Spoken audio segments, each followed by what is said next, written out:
miarabantsika rehetra ary namako malala amin'ity fiona antsika androany ity kopakopatanana ho anareo atolotry ny fofeny fitiavana ny saina miramirana lo hevitra jerentsika androany dia izao fifidianana avy any an-danitra mifidy amintsika andrema ary ny fifidianana antsika tsy itsika samysika ety ambonin'ny tany fa avy any an-danitra ao amin'ny petera faharotoko voalohany andiny fahafolo zao ny avana ny tenin'andriamanitra amin'izany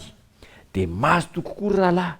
ampitoetra ny fiantsonanareo sy ny fifidianana anareo fa raha manao izany zavatra izany ianareo dia tsy ho tafitoina akory mandrakizay misy andalanteny matanjaka dia matanjaka ao anatin'izy io mampitoetra ny fifidianana antsika efa ny fodiana isika ampitoetra ny fifidianana antsika ny heviny dia tsotra aoka hatoky amin'izany fifidianana antsika izany ny faharoa dia izao ny fifidianana antsika dia fifidianana avy any ambony andriamanitra no mifidy antsika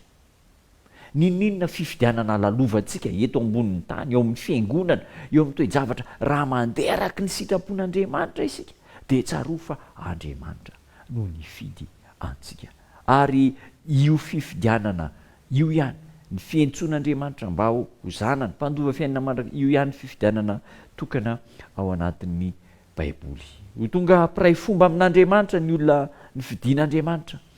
ray tanjona amin'andriamanitra ny olona ny fidian'andriamanitra ary amin'ny alalan'ny fihinanana ny mofony kristy sy fihinanana ny mofo sy fisotroana ny rano ny rano kristy no ampitoetra ny fifidianana io jaona enina andiny fa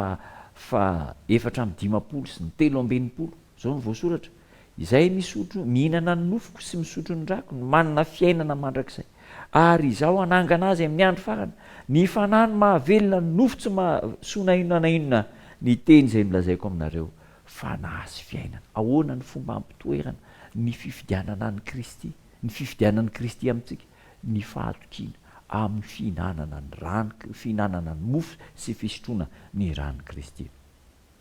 tsy misy olona voatery ho very anjara ka tsy ahazo fiainana mandrakizay tsy misy olona voatokana ho very fa ny rehetra rehefa nandalo teto ambony tany dia tokony azo fiainana mandrakizay avokoa ary amin'izany dia mahazo to kokory rahala ampitoetra ny fiantsona sy ny fifidianana anareo raha manao zany zavatra izany koa dia tsy tafitoana mandrakizay fa toy ny fanomezana malalaka ao anareo ny fidirana ao amin'ny fanjakana mandrakizay izay any jesosy kristy tompontsika mpamonjy antsika petera faharotoko voalohany andininy fahafolo sy ny faharaiky ambin'ny folo aoka ary ho ambarantsika tsy tapaka amin'izao tontolo izao fa mikatsaka ny tsara lavitra isika dia ny any an-danitra natao antsika ny lanitra ary maniry andray anjara amin'izany isika rehetra natokana ao anao ny fiainana mandrakizay eto amin'ity fiainana mandalo eto ambonin'ny tany ity dia tsy maintsy ho piray fomba amin'andriamanitra isika raha lasy ranabavy malala fiainana tokana no ananantsika mandalo isika eto ambonin'ny tany noho izany tian'andriamanitra raha araraotina hanaovana famandriana réservation hanaovana azona antoka ny fiainana mandrakizay io fiainana lalovantsika eto ambonin'ny tany io mila ami'ray saina isika mila mifanampy isika mila mifampivavaka isika mba hatrarantsika ny fahatanterahany ny fiainantsika ao amin'i jesosy kristy ary amin'izany dia atsahatra ny fifanenjehana rehetra mitsahatra ny fifampitsikirana rehetra afaka mandroso amin'ny fahatanterahana hatrany isika eo amban'ny fahasoavan'i kristy nofidian'andriamanitra ianao nantson'andriamanitra ianao mba ho finjena andeha hivavaka isika sotranao zay tombo tsara noho ny lesona sarobidy nomenao anay ny afatra mahafinaritra natolotra ao anay taio izay ary zalana aminay ny fifidianana zay nataonao fa voninao anao mandrakizay izay amin'ny anaranao jesosy amen